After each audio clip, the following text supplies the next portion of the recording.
याद रखो मेरे अजीजों, जब बंदा रोजा रखता है, भूखा रहता है अल्लाह की रजा के लिए, तो उसका नफ्स कमजोर पड़ता है, नफ्स उसके काबू में आता है। नफ्स अगर काबू में आ जाए तो बंदे की पूरी जिंदगी तब्दील हो जाए। ये नफ्स ही है जो उभारता है गुनाहों पर। माह सियाम के अंदर शयातीन को कैद कर दिया जाता है, लेकिन ये नफ्स फिर भी बंदे से गुनाह करवा देता है।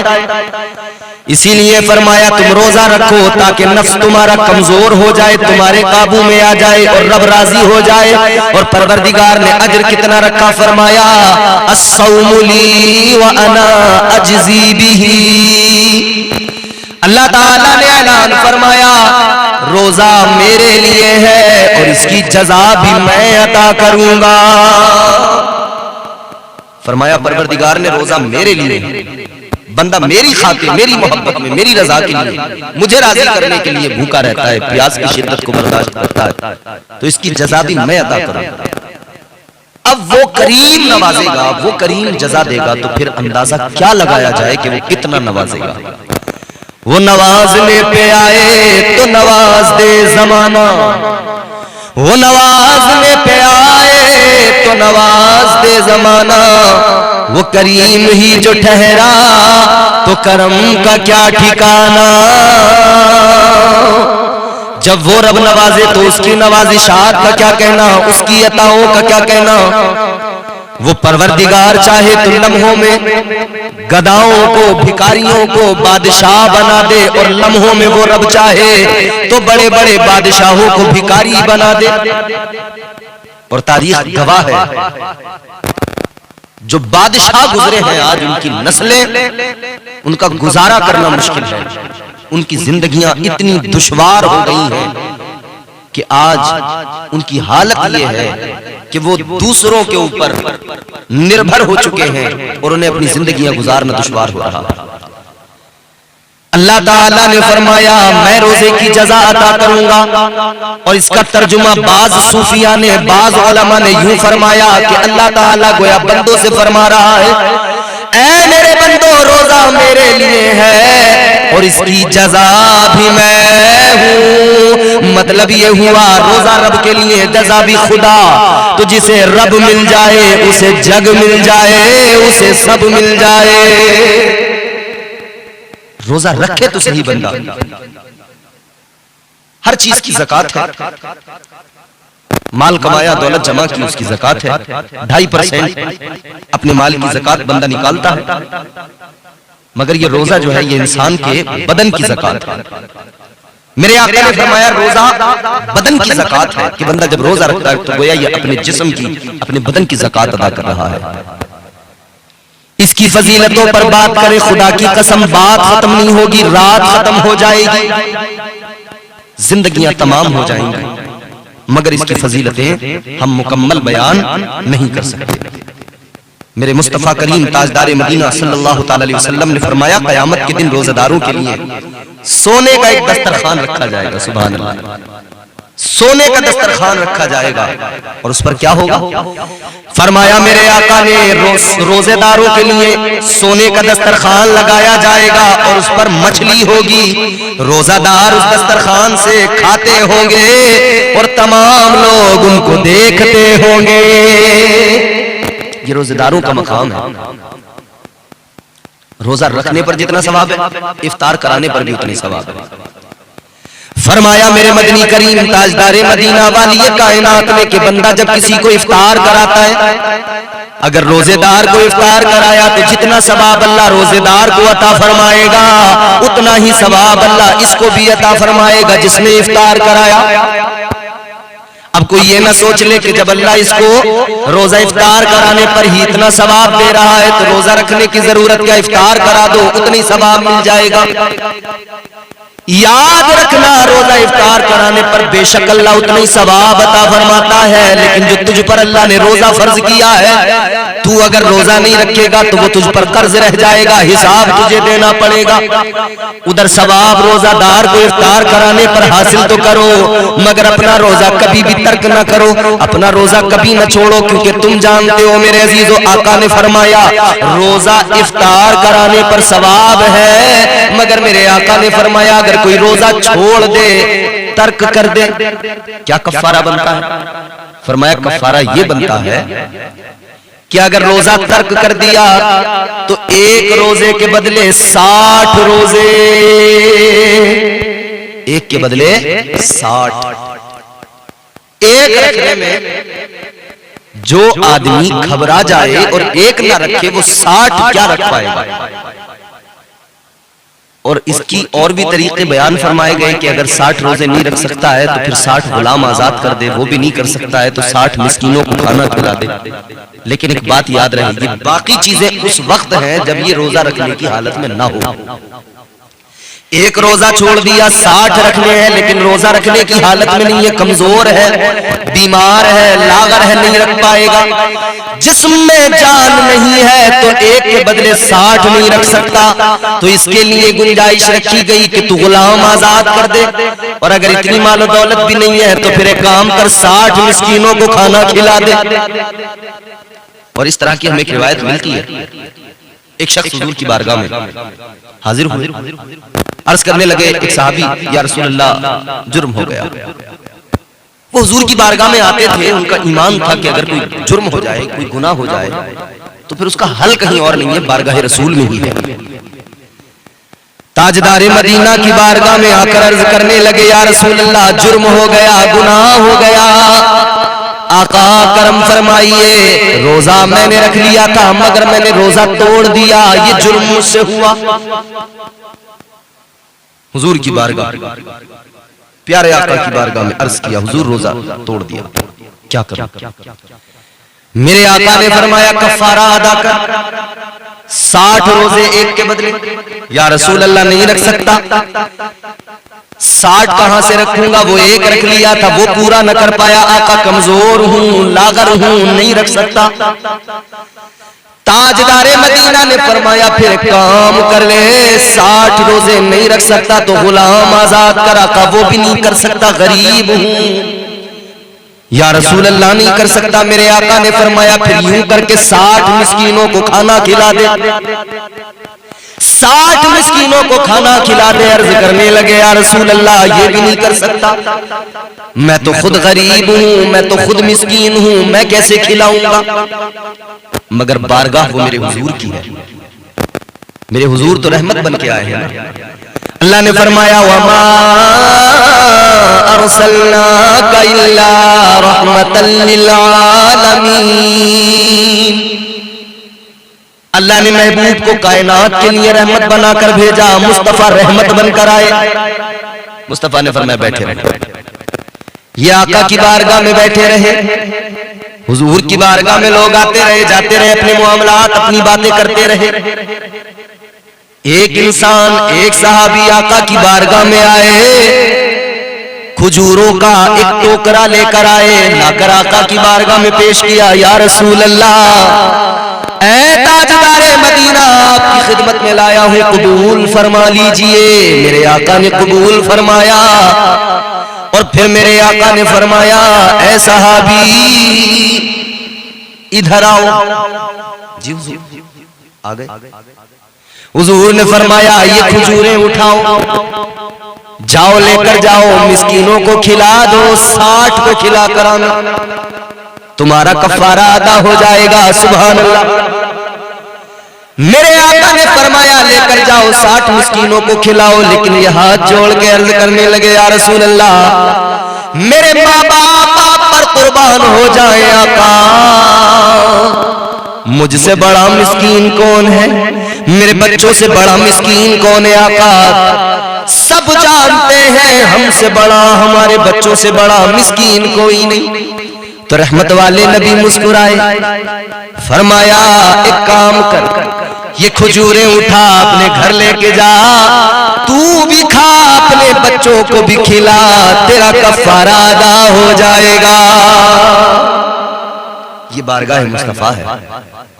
जुर्म कर लिया, आका की बारगाह में आ गया और रहमत वाले नबी ने रहमत भी फरमा दी। हुजूर कानून गो भी है, कानून साज भी है।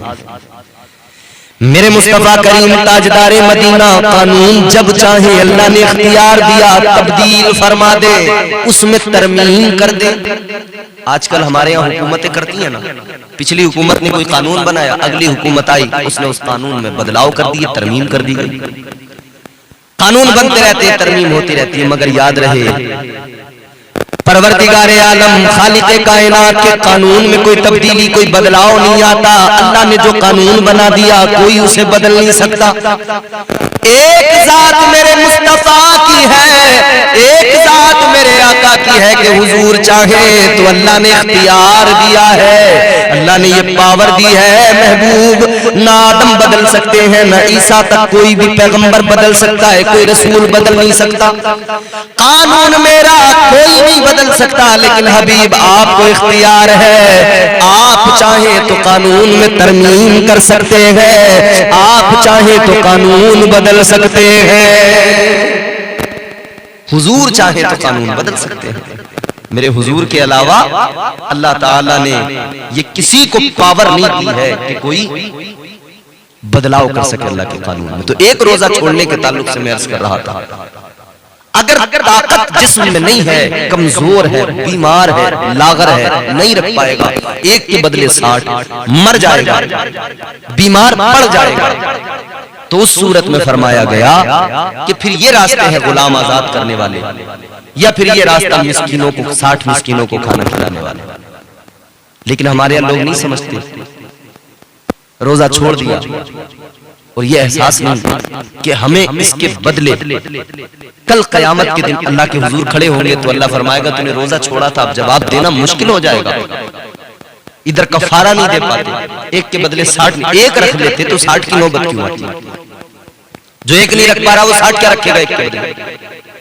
तो 30 दिन के रोजे रख लो, और अगर छोड़ दिए तो 30 के कितने होते हैं? एक के बदले 60 है, हिसाब लगाना।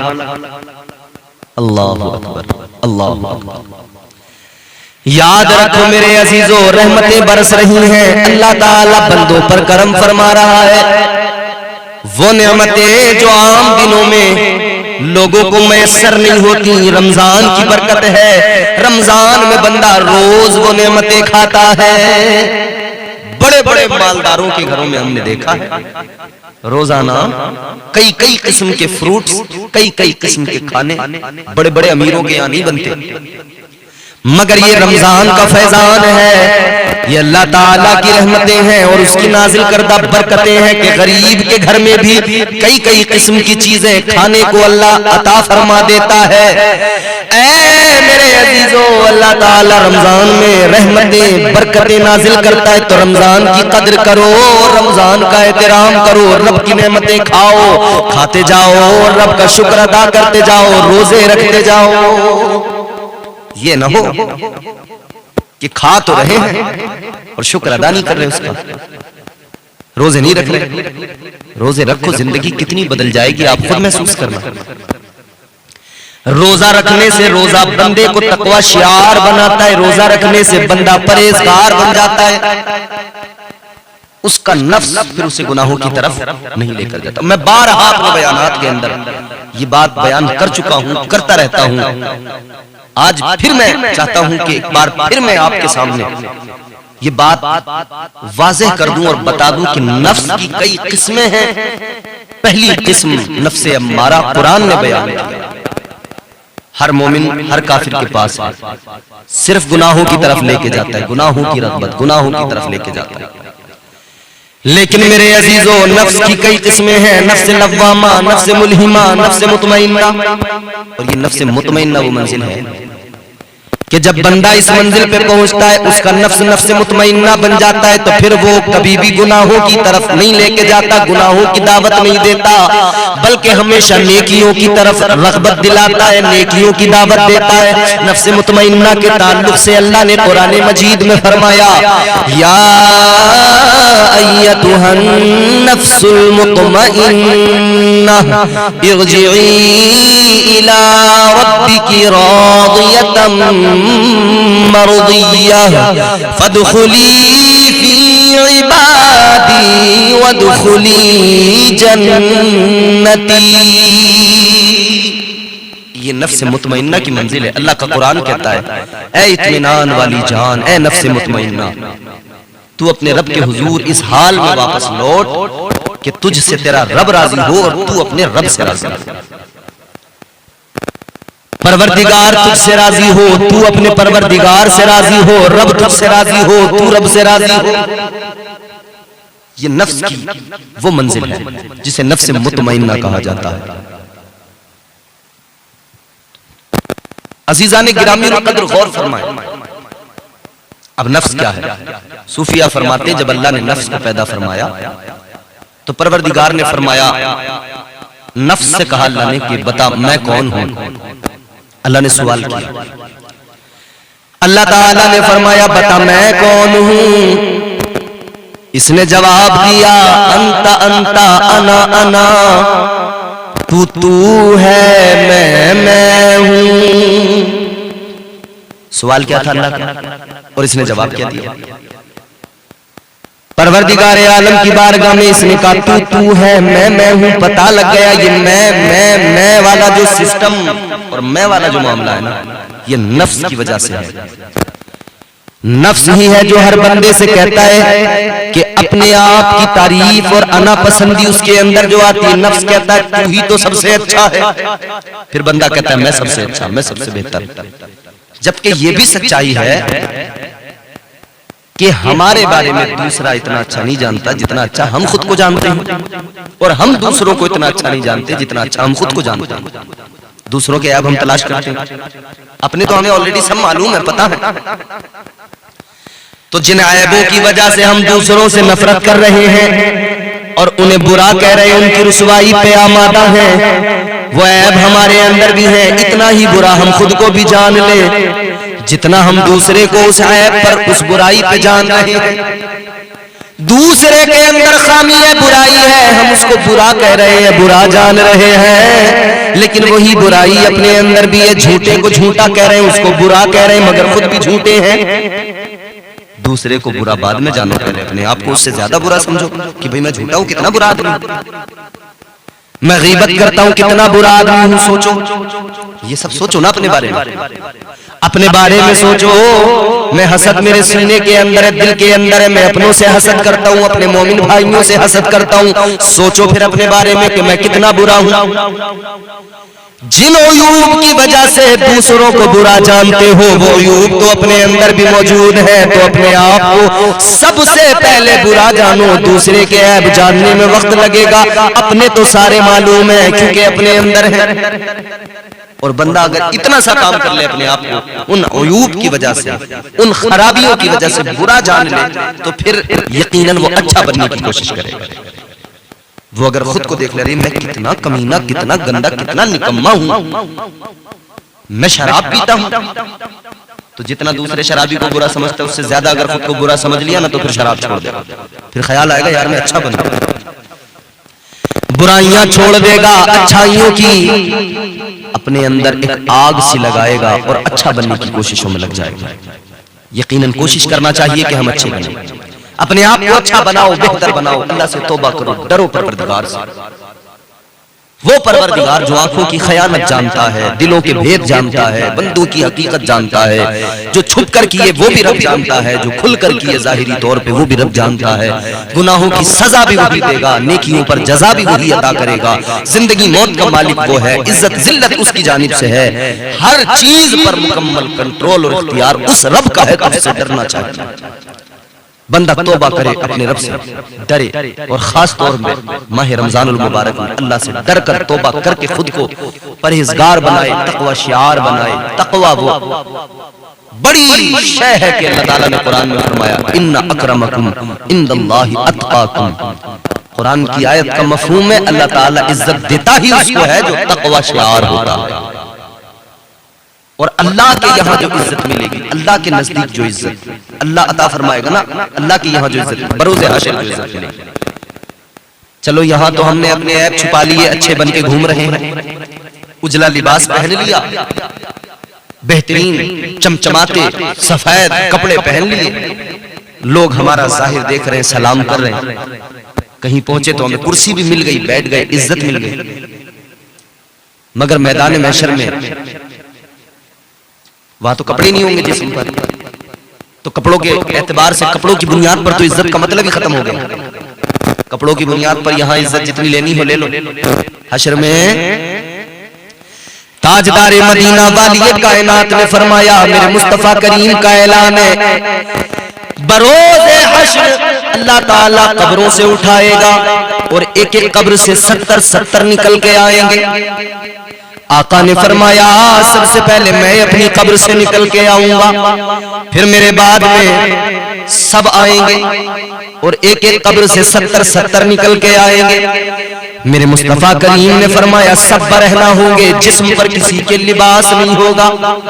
उम्मुल मोमिनीन सिद्दीक की बेटी सिद्दीका हजरते आयशा सिद्दीका ने आका की बारगाह में अर्ज कर दिया, या रसूल अल्लाह, ताजदारे मदीना सब बरहना होंगे, जिस्म पर किसी के लिबास नहीं होगा, तो आका इतना बताइए क्या लोगों को एक दूसरे से हया नहीं आएगी? मेरे आका ने फरमाया, आयशा फुर्सत किसे होगी जो कोई दूसरे पे नजर डाले, सब अपनी फिक्र में लगे होंगे। तो जो वहां पे करेंगे, अगर वो यहां पे कर ले, खुदा की कसम काम ही बन जाएगी। यानी वहां पे सब बरहना होंगे मगर कोई किसी को देख ही नहीं रहा होगा, दूसरे पे कोई नजर ही नहीं डाल रहा होगा, किसी को फुर्सत ही नहीं कि दूसरे को देख ले।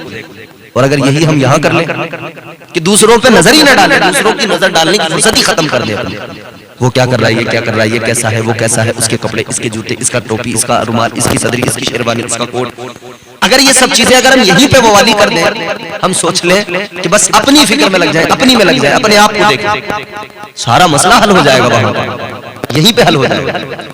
तो सारे के सारे बरहना होंगे मगर कोई किसी को देखेगा नहीं, किसी को इतनी फुर्सत नहीं होगी दूसरे पे तवज्जो करे, उसको देखे।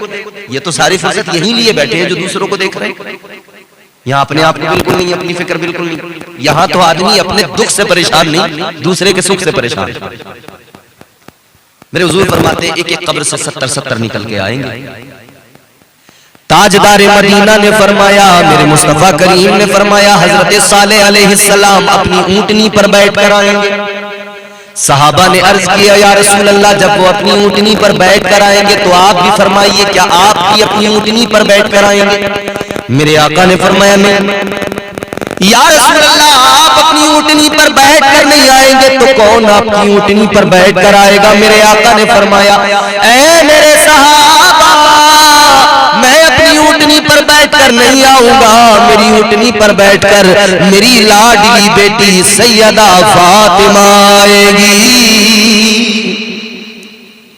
तो या रसूलल्लाह, आप, मेरे आका ने फरमाया, मेरी भी एक सवारी है, मैं भी उस पर बैठ कर आऊंगा। आका, कौन सी सवारी? आका ने फरमाया, मेराज पर जब मैं गया तो बुराक ने मुझसे रोके कहा था, आका इधर मुझे ये इज्जत दी है कि मुझ पर सवार हो रहे हैं, बरोज़े क़यामत भी ये इज्जत अता कर देना, मुझे अपनी सवारी बना लेना। आका फरमाते, मैं उस बुराक पर सवार होकर आऊंगा।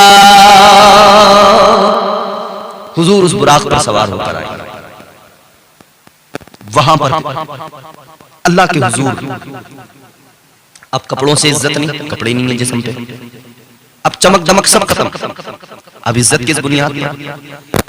वुजू करता रहा नमाजों के लिए तो आज़ाए वुजू चमक रहे होंगे मिसले आफ़ताब, ये इज्जत।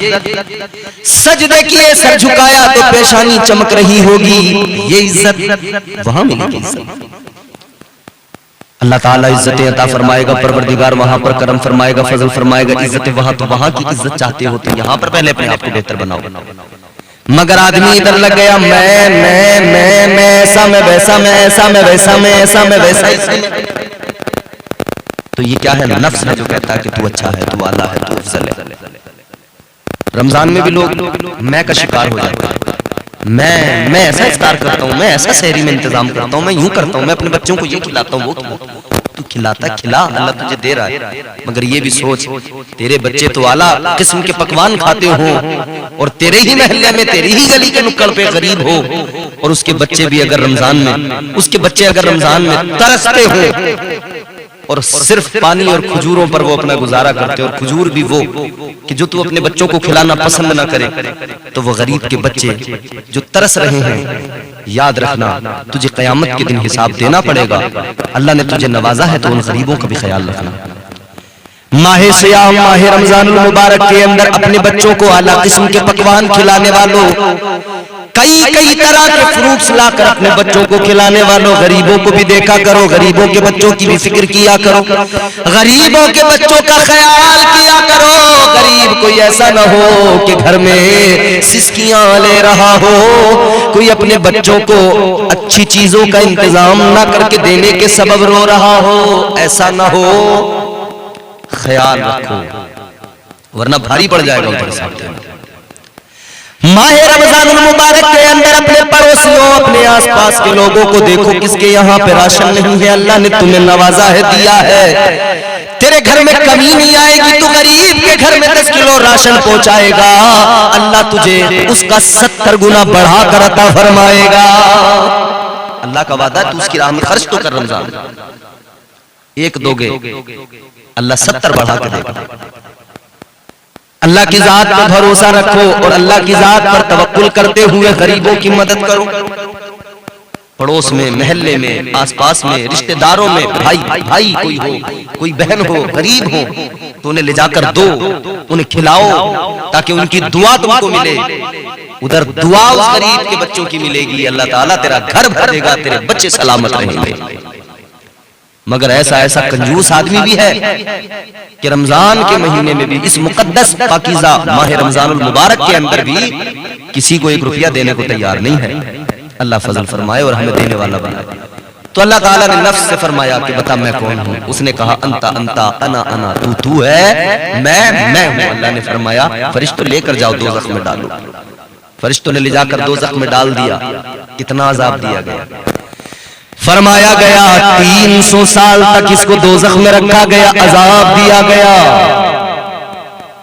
300 साल के बाद में सोचे कितना अजाब है, 300 साल के अजाब के बाद में निकाला गया। फिर अल्लाह ताला ने फरमाया अब बता मैं कौन हूं। कहने लगा अंता अंता अना अना, जवाब नहीं बदला, कहता है तू है, मैं हूं। अल्लाह अकबर। 300 साल का अजाब मगर जवाब बदला नहीं।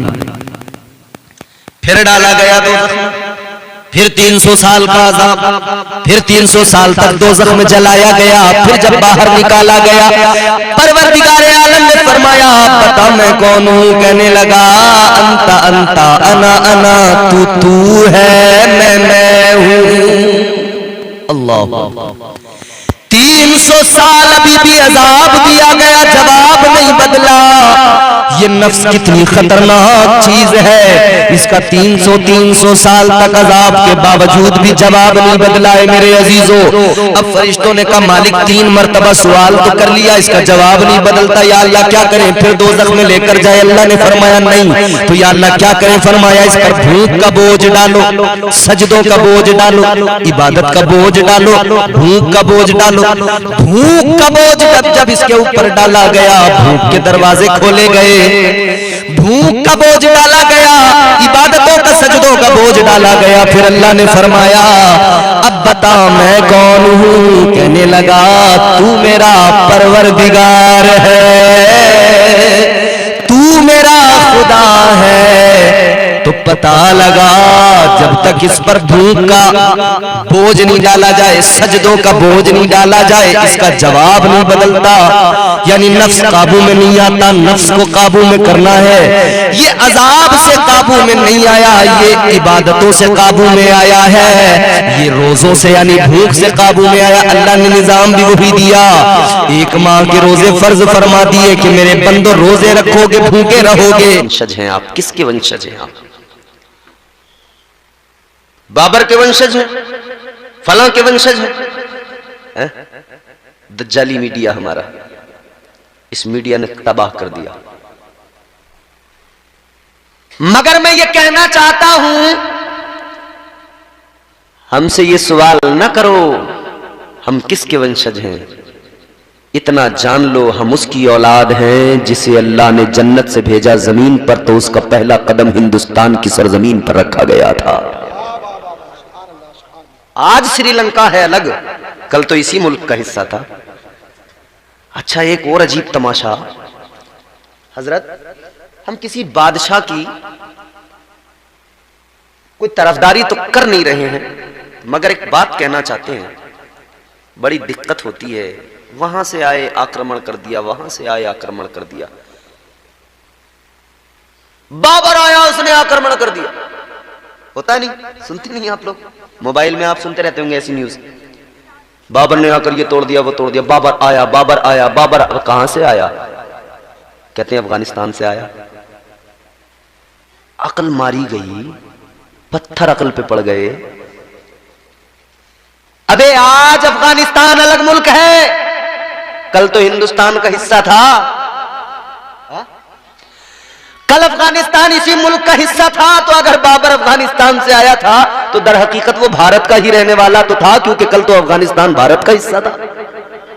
खैर, हम फिर भी किसी की वकालत बादशाह की नहीं कर रहे, मगर हां, हम बाबर बादशाह की बादशाहत की बात नहीं करते, मगर हम ख्वाजा गरीब नवाज की हुकूमत की बात करते हैं। मेरे ख्वाजा की हुकूमत कल भी थी, आज भी है, और भारत पर गरीब नवाज की हुकूमत सुबह कयामत तक रहेगी।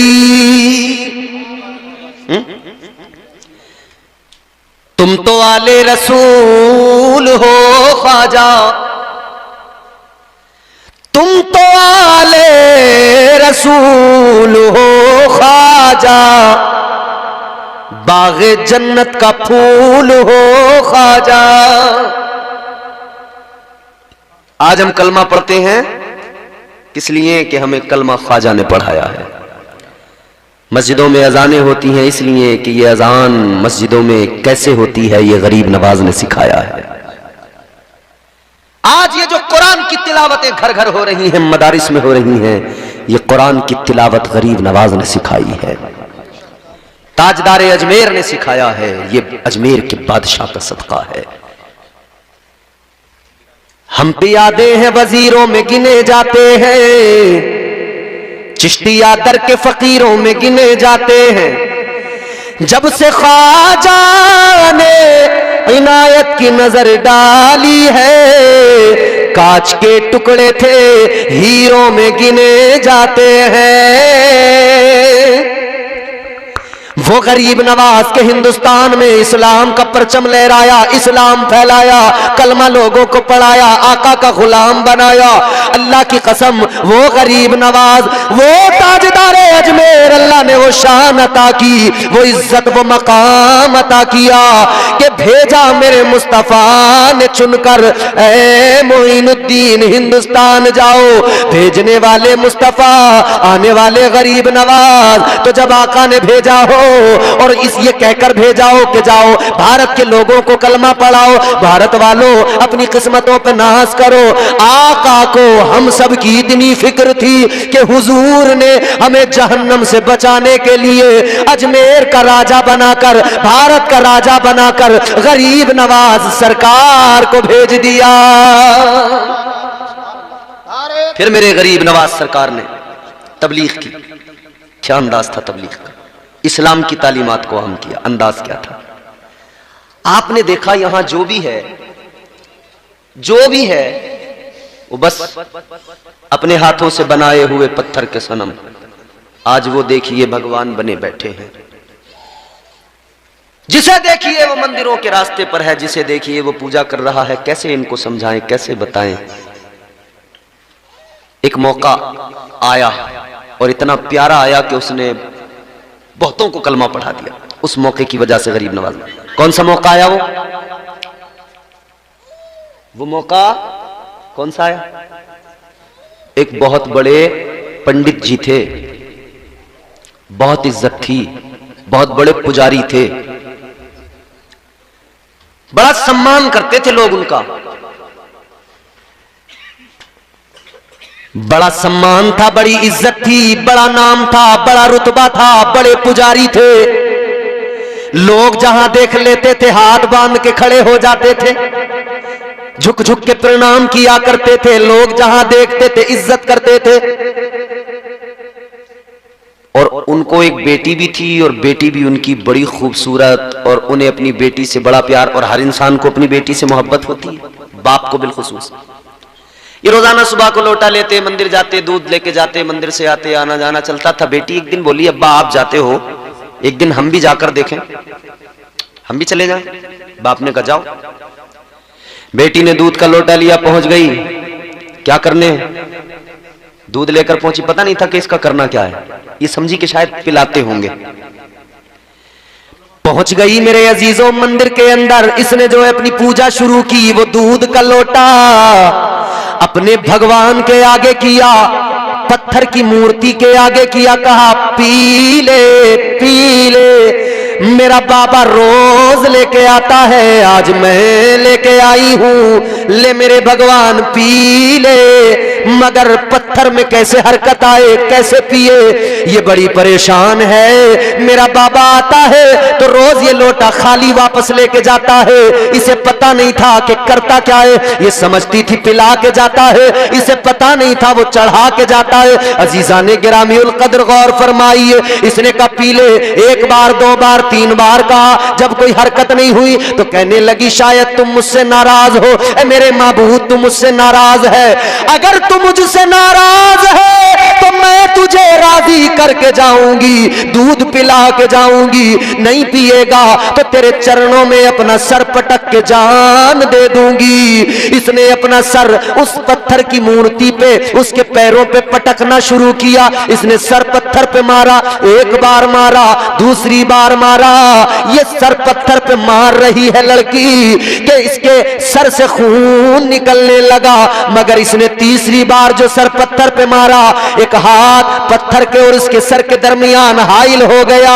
वो नर्म नाजुक हाथ, वो शफकत वाला हाथ, वो बरकत वाला हाथ दरमियान में हाइल हुआ। इसने सर उठा के देखा, एक बुजुर्ग खड़े हैं, एक दरवेश खड़े हैं, एक फकीर खड़ा है। कहने लगी ए दरवेश बुजुर्ग, क्यों आपने अपना हाथ रख लिया, मुझे सर पटकने दो, आज या तो दूध पिएगा मेरा माबूद या मैं अपनी जान दे दूंगी। अल्लाह वाले ने फरमाया ये जिसका हाथ था ये कोई मामूली शख्सियत नहीं, गरीब नवाज थे।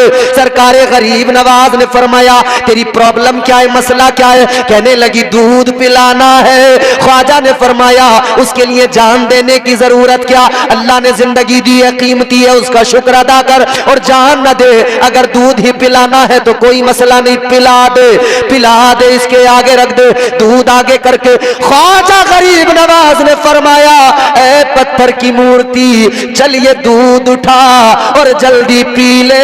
फरमान गरीब नवाज का था, मशीयत का परवरदिगार ने अपने वली का, ये जो वली ने कह दिया उस पत्थर की मूर्ति से, अल्लाह ने उसको यूं पूरा किया कि उस पत्थर की मूर्ति में जान डाल दी, उसमें हरकत पैदा हुई। पत्थर की मूर्ति ने दूध का लोटा उठाया और जल्दी मुंह से लगाया, सारा दूध पी लिया। लगे आला हज़रत ख्वाजा का हिंदुस्तान, हिंदुस्तान का सुन्नी मुसलमान, जिंदाबाद जिंदाबाद। सारा दूध पी लिया, लड़की खुश, लोटा उठाया, अपने घर की तरफ चली। गरीब नवाज भी अपना रास्ता पकड़ के चले, लेकिन सर से खून तो निकल चुका था। रास्ते में लोगों ने देखा सबसे बड़े पुजारी की बेटी सर से खून बह रहा है और जा रही है घर की तरफ, तो फिर कयास लगाने लगे। सोचा कि शायद इसके साथ कुछ बुरा हुआ है। फिर लोगों ने अपने कयास लगाए, शायद इसे किसी ने पकड़ लिया, शायद इसके साथ किसी ने कुछ गलत किया, शायद ये, शायद वो, शायद ये, शायद वो। ये इतना कयास लगाया लोगों ने, 1 से 2, 2 से 4, 4 से 6, ये भीड़ बनती गई। उसके पीछे पीछे उसके दरवाजे तक पहुंच गई। इधर लड़की घर के अंदर पहुंची, उधर ये लोग भी उसके साथ पहुंचे। पुजारी जी को बुलाया, कहा पुजारी जी जरा अपनी बेटी से पूछो हुआ क्या है, किसी ने इसके साथ कुछ न कुछ बुरा किया है, जरूर इसकी इज्जत पे हाथ किसी ने डाला है। पुजारी जी ने इतना सुना तो जिस्म कांप गया। बाप के लिए ये कितना सख्त मरहला होता है, जिस्म में कब कभी भी आ गई। बेटी से बोले, बेटी ये जो लोग कह रहे हैं मामला क्या है? क्या तुझ पर किसी ने कोई तेरे साथ ज्यादती की? कहने लगी, नहीं बाबा, मेरे साथ तो किसी ने कोई ज्यादती नहीं की। कहा, फिर ये सर से खून क्यों बह रहा है? ये आखिर माजरा क्या है? इसने फिर किस्सा सुनाया। कहने लगी, बाबा मामला ये है, मैं दूध पिलाने के चक्कर में अपने माबूद को उसके चरणों में अपना सर पटक रही थी, इसलिए खून निकला है। तो कहा फिर मैं दूध पिलाकर आई हूं। लोगों ने इतना सुना, कहा अब तो बिल्कुल बात साफ हो गई, यकीनन कुछ न कुछ गलत हुआ है, यकीनन इसकी इज्जत के साथ खिलवाड़ हुआ है, क्योंकि ये जो कह रही है कि दूध पिला के आई हूं, हमारी इतनी उम्रें हो गई, हम भी रोज जाते हैं, कभी किसी पत्थर के माबूद ने दूध नहीं पिया है। अब तो बात इज्जत पे बनाई। बाप परेशान है, इज्जत है, वकार है, मगर एक लम्हे में इज्जत खतरे में पड़ गई।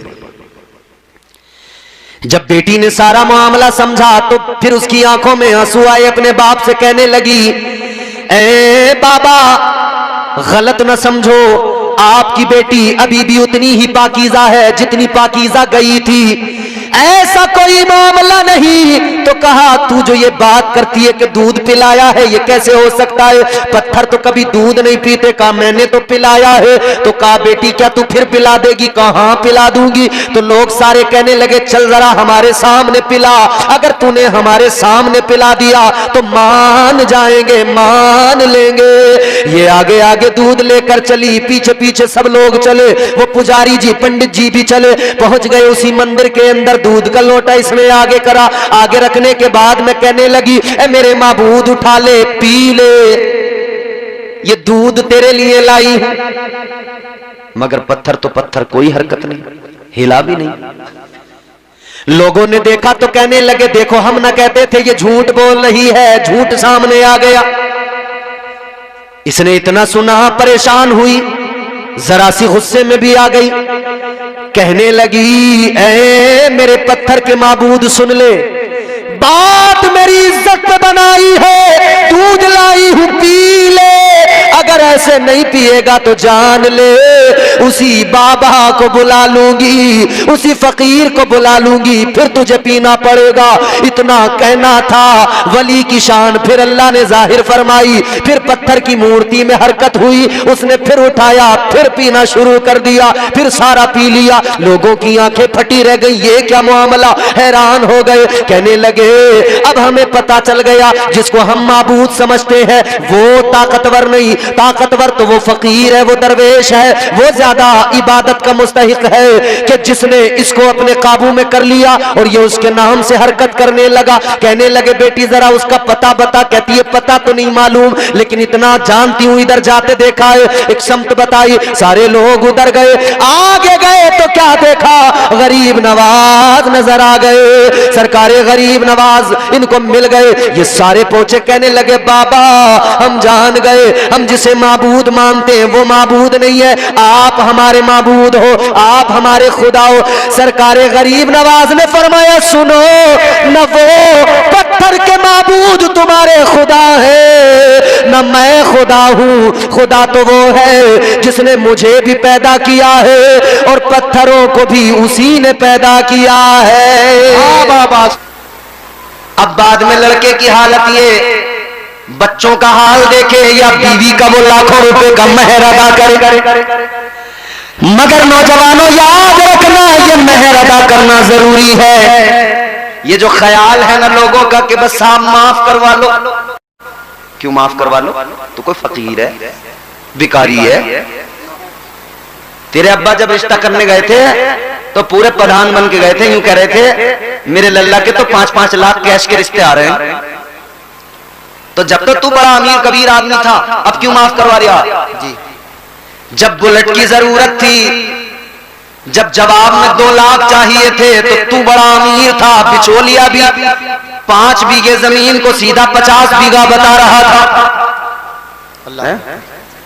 और मेहर का नंबर आया तो मैंने माफ कर दो। याद रखना, मेहर में माफी का कोई तस्वुर नहीं। और तू होता कौन है, तू जाके कहे कि जी माफ कर दो? ये औरत की मर्जी है, उसको अगर उसके दिल में आ जाए, अगर वो खुद ही कह दे चलो मुझे नहीं चाहिए, वो अलग बात हो गई, वरना तू जाके कहे कि जी माफ कर दो, कोई माफी नहीं होती। तेरे कहने पे अगर माफ भी की औरत ने तो होती नहीं माफ। होते ही नहीं, देनी पड़ेंगे। यहां अगर नहीं दिए तो कब्र में हिसाब भी होगा, हश्र में हिसाब भी होगा। जर्रा जर्रा हश्र में कांटे पे तोला जाएगा, किबरिया के सामने हरगिज न बोला जाएगा। मेहर मुआफ नहीं होते, हक है औरत का उसको दे। और फिर देने के बाद ऐसा भी कोई चक्कर नहीं है कि अगले दिन कहने लगे वो जरा पैसे दे दिए, वो जरूरत पड़ रही, तेरा हक ही नहीं रहा उन पैसों पर। वो मालिक है उन पैसों की, चाहे तो अपने पास रखे, चाहे तो खर्च कर दे, चाहे तो वो जेवर बनवा ले, चाहे तो वो जो चाहे करे, उसकी मर्जी है, वो मालिक है। तो मेरे बुजुर्गों इतना जरूर याद रखना, अपने बच्चों को आखिरत के वबाल से बचाना है तो आज उनका मेहर इतना रखवाओ ताकि वो आसानी से अदा कर सके, वो उन पे बाकी न रह जाए, वो उनकी जान पे बोझ न रह जाए। सुभान अल्लाह, नारे तकबीर, नारे रिसालत, मसलके आला हजरत, फैजाने आला हजरत, माशाअल्लाह माशाअल्लाह। अब मैंने आपको पहली चीज बता दी, मेहर जरूरी। आगे बढ़िए, निकाह के अंदर, अच्छा पूरी शादी में निकाह, मगर हमने अपने इलाके में देखा और भी दीगर इलाकों में, कुछ इलाकों में मुख्तलिफ पाया, कुछ इलाकों में अपने यहां जैसा देखा। हमारे यहां जब लड़का दूल्हा बनेगा, छोटी चेहरे का ऐलान हो जाएगा, मस्जिद से इमाम साहब ऐलान कर देंगे, या अगर घर पे ही अपनी एटरिया पे माइक रखा है तो वहीं से ऐलान होगा, सुबह को होगा, कासिम भाई का चोटी सेहरा शुरू हो गया है, गांव की तमाम औरतें आ जाएं, हो गया ऐलान। चोटी सेहरे में दुनिया भर की औरत मौजूद, दुनिया भर का मर्द मौजूद, 1.5 घंटे तक फोटो, हार लाए, 1.5 घंटे तक जब फोटो खींचे तो गांव के कई बुड्ढे ऐसे भी होते हैं बेचारे, उन्हें झुंझलाहट होती रहती है, वो बैठे बैठे कितना टाइम कर लिया, बारात नहीं लेके जाओगे, तुम्हारा कोई तरीका है, तुमने तमाम टाइम नहीं कर लिया, बारात नहीं लेके जाओगे। मगर मेरे अजीजों फोटो तो 1.5 घंटे तक होते रहे, पूरा जोर दिया गया, खूब हुजूम लगा, उसके बाद में बारात चली।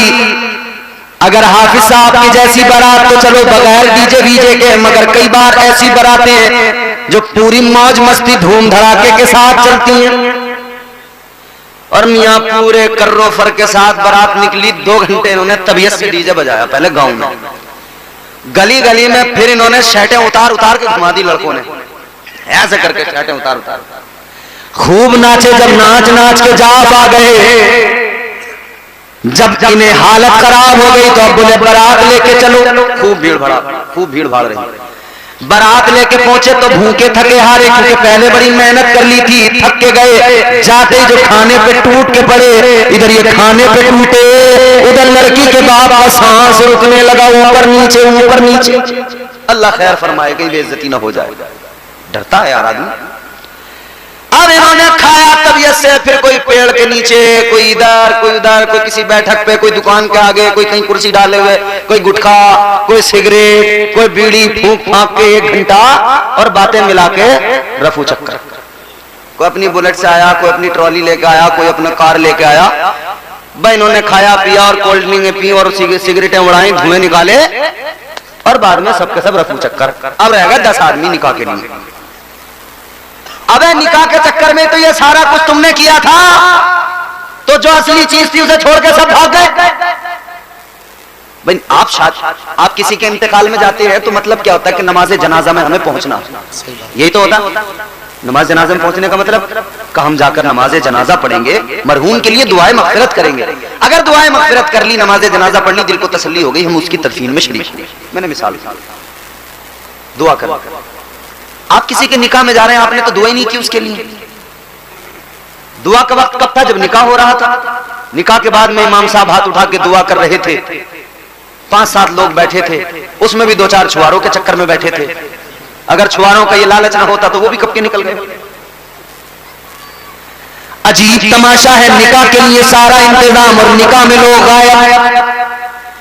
याद रखना निकाह में शिरकत जरूरी, ये पूरे इलाके के लिए मैं कह रहा हूं बात, और पूरे मुल्क के लिए कह रहा हूं।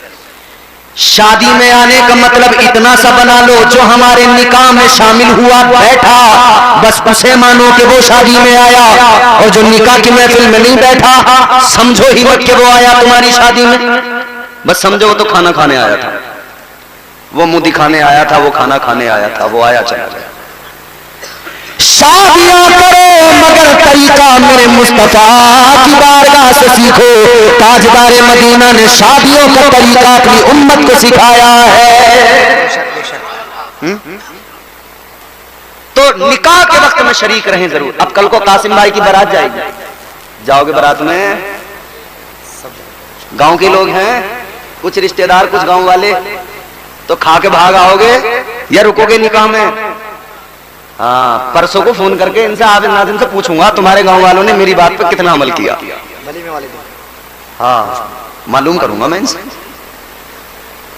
आज से अहद कर लो, जब किसी की शादी में जाएंगे निकाह में जरूर शरीक होंगे, निकाह में शरीक होंगे, दुआ में शरीक होंगे। उस वक्त की दुआ हमारे लिए भी, दूल्हा दुल्हन के लिए भी अल्लाह कबूल फरमाएगा, तो हमारा भी बेड़ा पार, उनकी भी जिंदगी खुशगवार।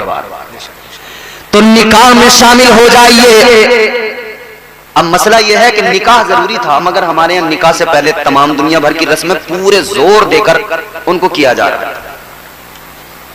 और अल्लाह रहम फरमाए, शुरू जब रिश्ता होता है ना, झूठ वहीं से शुरू हो जाता है, पहले ही दिन से, जब से बुनियाद रखी जा रही है। बिचौलिया जैसे ही आया,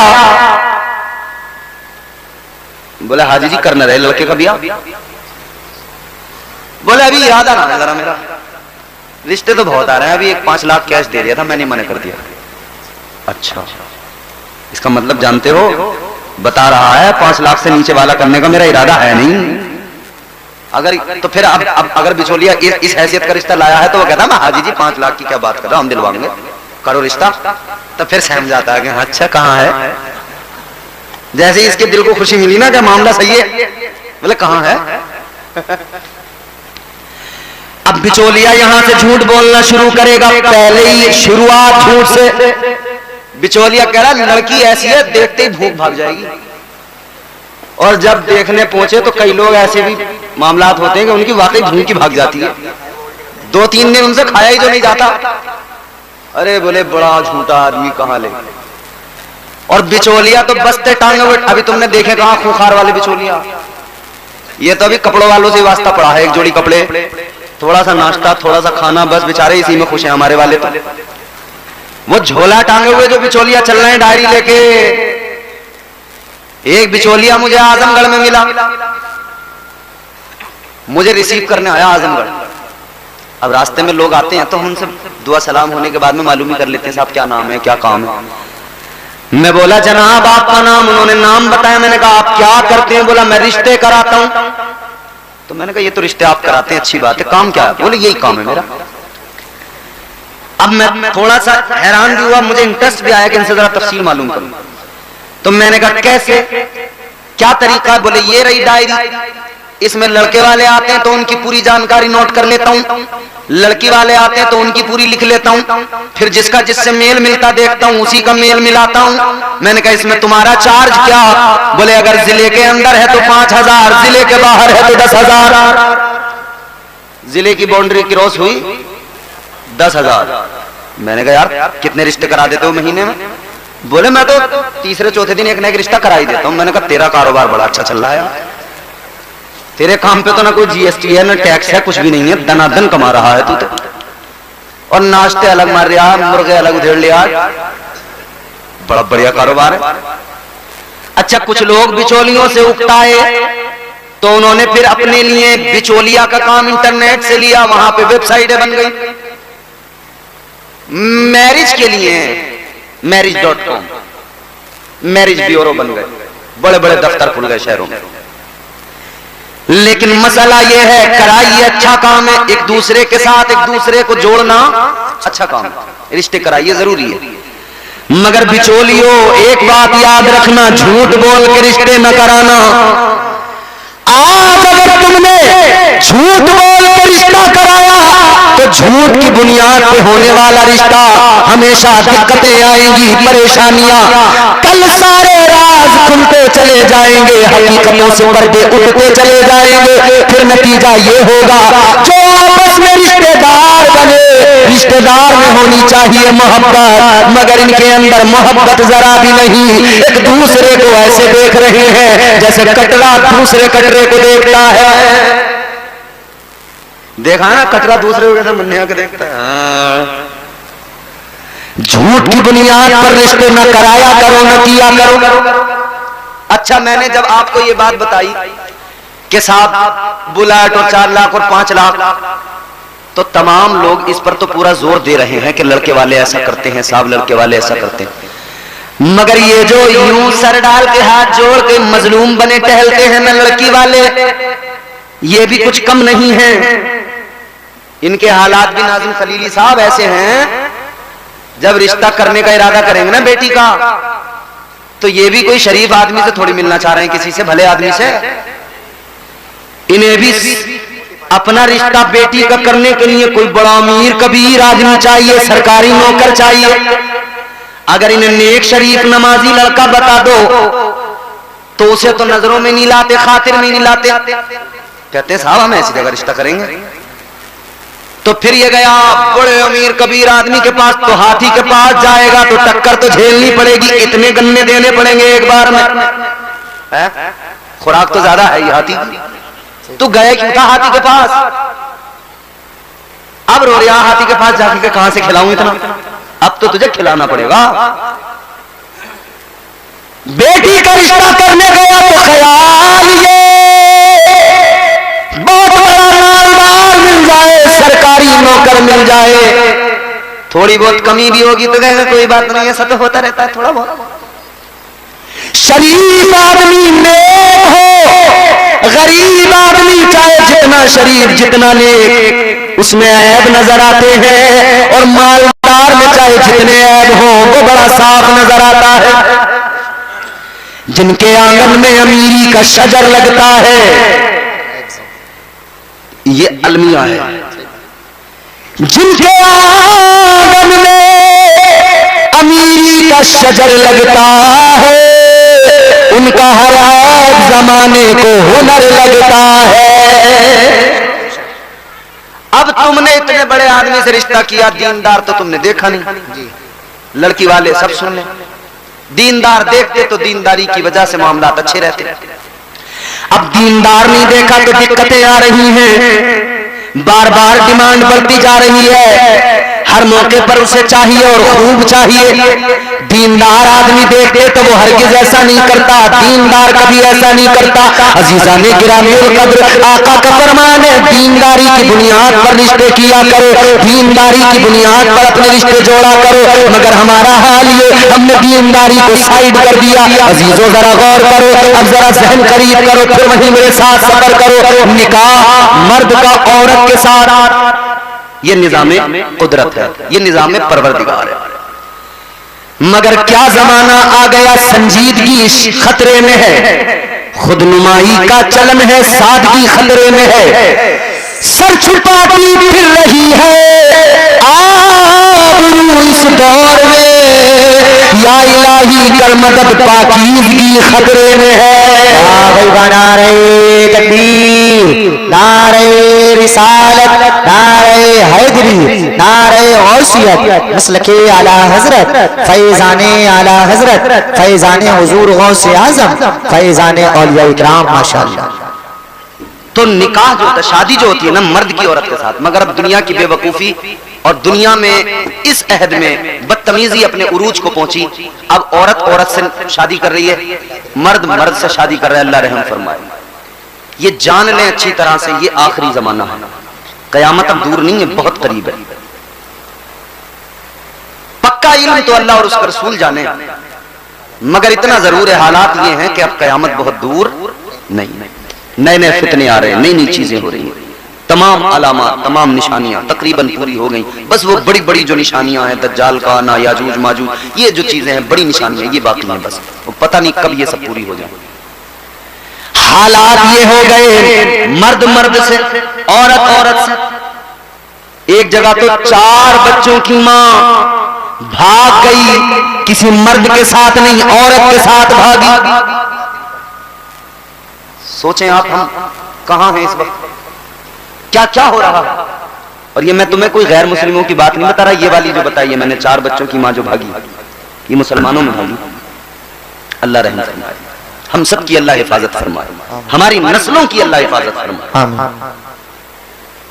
अल्लाह ताला ने मिजाज दे दिया रोज़े अज़ल, पहला इंसान बनाकर, उनके बाद में पहले मर्द हजरत आदम को बनाकर दूसरा इंसान जो बनाया वो औरत को बनाया, हजरत हव्वा को अल्लाह ने पैदा फरमाया।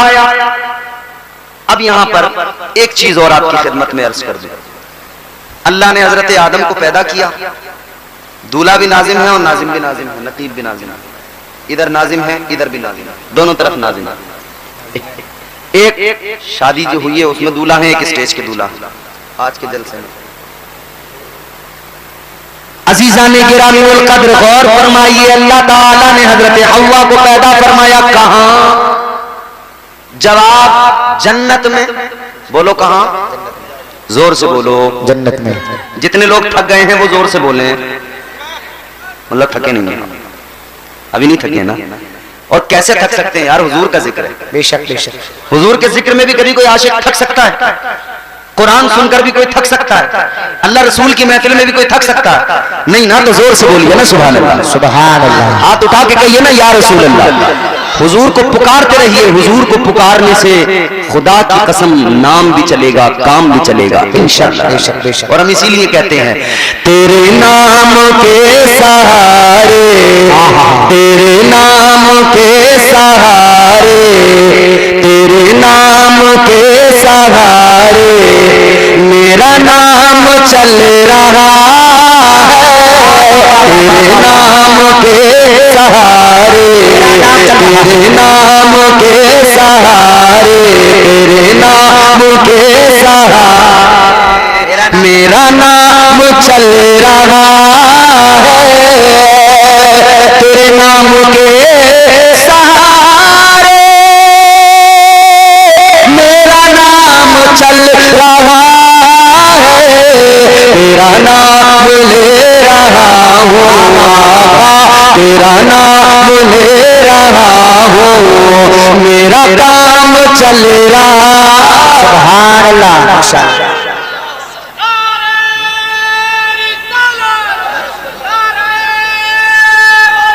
या गौस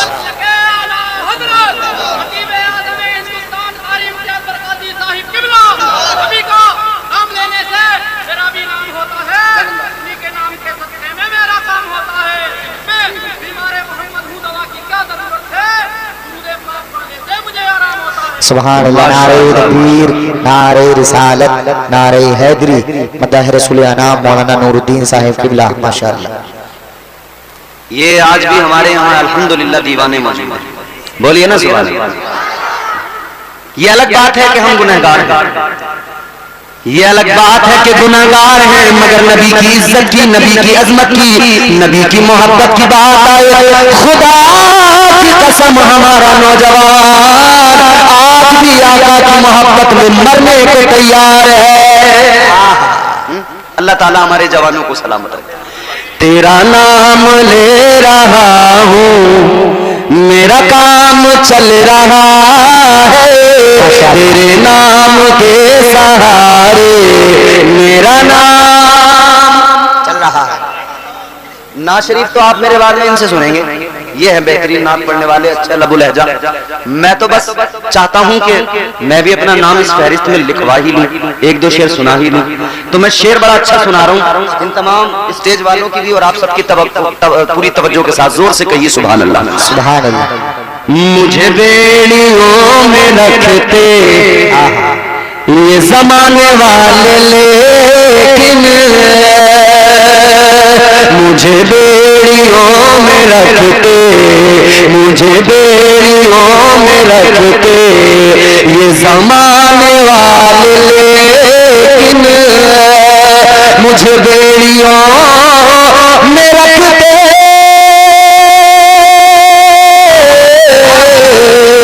मुझे बेड़ियों में रखते ये जमाने वाले, सदका, तेरे जिक्र का है सदका, ये गुलाम चल रहा। नारे रिसालत, नारे हैदरी, नारे गौसियत, मसलके आला हजरत, जश्न शादी खाना आबादी जिंदाबाद जिंदाबाद। तेरे जिक्र का है सदका आका, तेरे जिक्र का है सदका, ये गुलाम चल रहा है, तेरे नाम के सहारे मेरा नाम। चैनल वालों आप भी बोलो सुभान अल्लाह। ये महबूब भाई ऐसे ही बोलना है आपको, मोहसिन भाई। एक बहुत ही खूबसूरत शेर है और हमारा अल्हम्दुलिल्लाह हम सुन्नी मुसलमान हैं। हम हुजूर की बारगाह में बाद खड़े होते हैं, फिर सलातो सलाम पढ़ते हैं ना। मुस्तफा जाने रहमत पे लाखों सलाम, शम्ए बज़ में हिदायत पे लाखों सलाम, शेरे यारे इरम ताजदारे हरम, नौबहारे शफाअत पे लाखों सलाम। ये बरेली के कलंदर का सलाम। ये मकबूल भी बहुत है और चुभता भी बहुत है। मकबूल इतना कि हर ज़बान एक खास व आम पर है, चुभता इतना है, इतना चुभता है कि जितने भी बदअकीदा होते हैं ना उनके चेहरों पे सरवटें पड़ जाती हैं। समझ रहे हो? तो फिर घबराने लगे, अरे ये क्या है। मगर मेरे आला हजरत का सलाम, बरेली के ताजदार का सलाम हुजूर की बारगाह में मकबूल है, इसीलिए तो पूरी दुनिया में इसको पढ़ा जा रहा है। इसको जहन में रखें। फिर शेर सुनिए। तेरे नाम के सहारे मेरा नाम चल रहा है। जिसका चलता है बस वही बोलेगा, जिसका हुजूर के नाम के सदके नहीं चल रहा बिल्कुल आराम से खामोश बैठेगा। तेरे नाम के सहारे मेरा नाम चल रहा है, ये नहीं अगर करामत, ये नहीं अगर करामत तो बताओ और क्या है। अल्हम्दुलिल्लाह असद इकबाल ने मेरे साथ बड़े मस्ती में पढ़ा इस कलाम को। आपने जिसने देखा होगा यूट्यूब पे देखा होगा। हिंदुस्तान का बड़ा अजीम शायर है और हम बचपन से उनको सुनते आ रहे हैं। उन्होंने अल्हम्दुलिल्लाह हमारे साथ इस कलाम को पढ़ लिया। हम तो अपने आप को समझते नहीं है कि हमें नात भी पढ़नी आती है, मगर इन लोगों को सुन सुन के सीखते हैं। ये नहीं अगर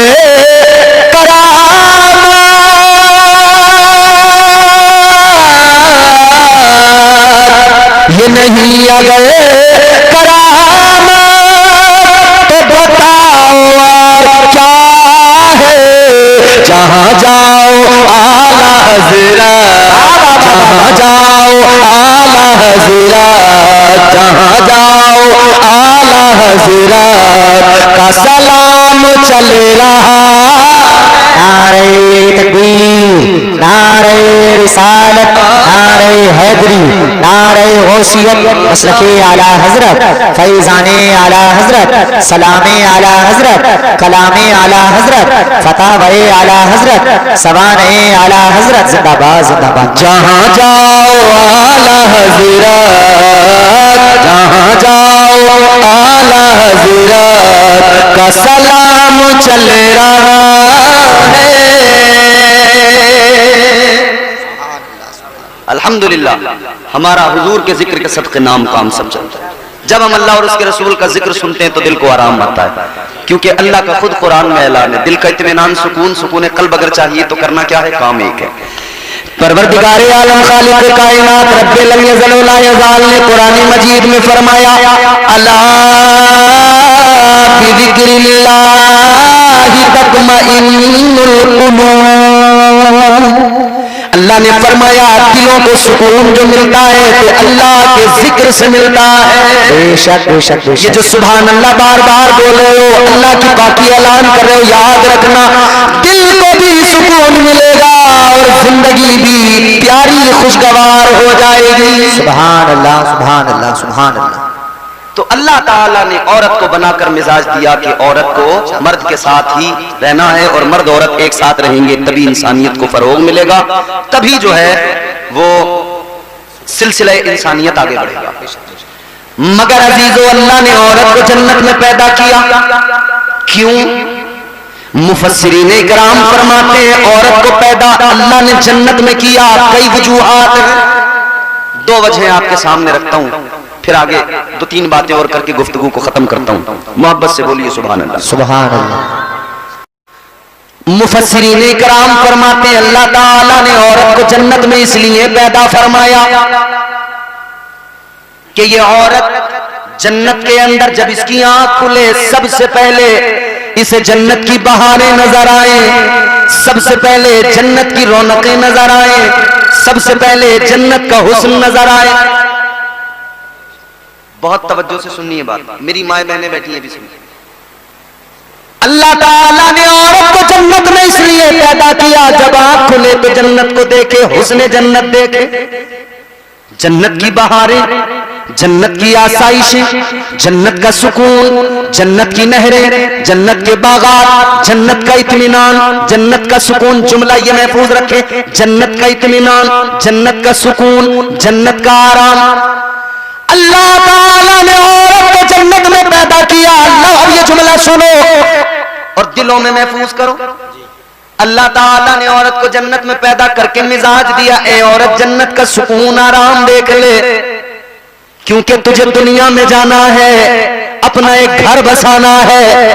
आज जन्नत का सुकून और आराम देख कर जा, ताकि जब तू अपना घर बनाए तेरे घर में भी इतना ही सुकून और आराम हो। दुनिया में जब तू जमीन पे अपना घर बसाए तो अपने घर को जन्नत का नमूना बना देना। सुभान अल्लाह। नारे तकबीर, नारे रिसालत, मसलके आला हजरत, फैजाने आला हजरत, जिंदाबाद जिंदाबाद। माशाअल्लाह। खेत में बगले देखे तुमने? पानी चलाते हो जब गर्मी में बगले आते हैं खेत में, बगले के पीछे एक और बगला आया तो बगला फौरन उड़ के देखता है। समझाना तो नहीं पड़ेगा इसके आगे।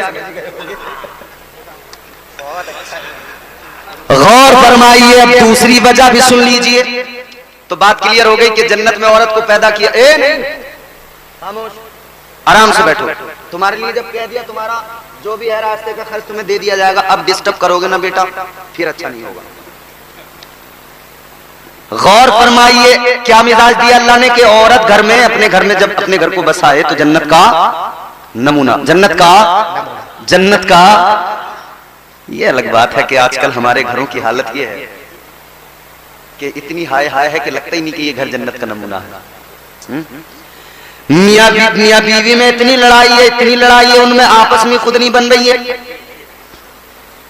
बीवी भी हाथ धो के मियां के पीछे पड़ी है और मियां भी, और मियां तो बेचारा कई मामलों में ऐसा मजलूम, उधर अम्मा बहने भाई वो इसे जो है आर लगा रहे हैं, जो पहने में आर लगी रहती थी, एक आर इधर से ये मारते हैं, ये कूदता हुआ बीवी के पास पहुंचता, एक उधर से वो लगाती, ये बीच में पिछड़ा। बैलेंस बनाते बनाते इसका बैलेंस बिगड़ गया।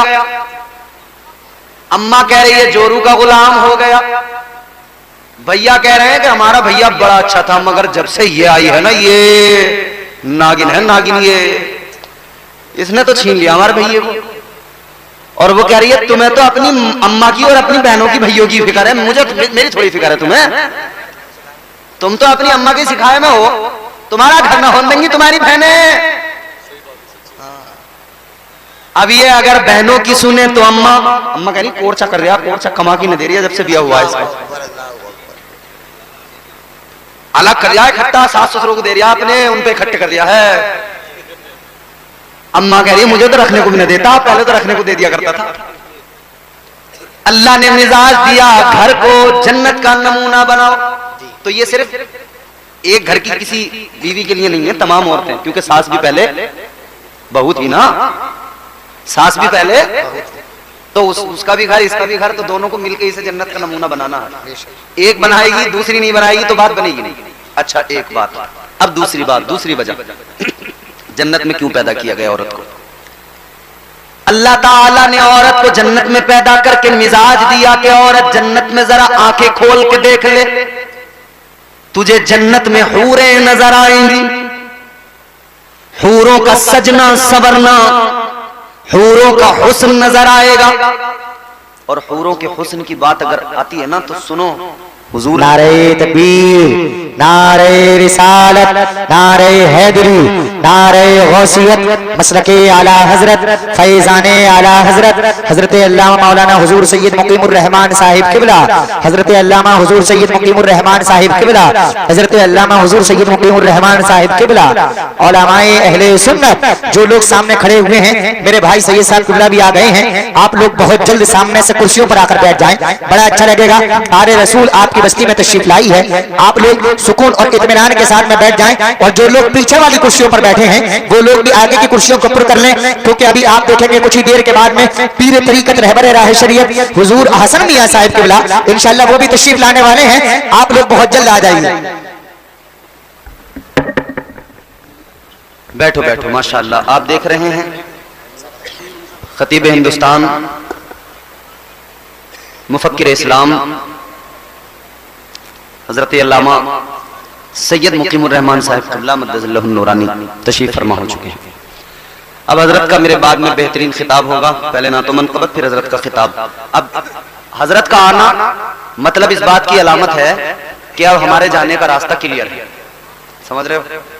हजरत की तशरीफ आवरी का मतलब यह है कि हमारा टिकट कट चुका है, अब टिकट इधर हजरत के पास पहुंचेगा, अब वोट आपके होंगे, कैंडिडेट हजरत होंगे आपके, नुमाइंदगी हजरत फरमाएंगे। जोर से जरा दिल लगा के बोलो सुभान अल्लाह, सुभान अल्लाह। तो मैंने क्या अर्ज किया, अल्लाह ताला ने औरत को जन्नत में पैदा करके मिजाज दिया। दूसरी वजह, अल्लाह ने औरत को जन्नत में पैदा किया कि वो जन्नत के अंदर जब आंख खोले तो उसे जन्नत में हूरें नजर आए।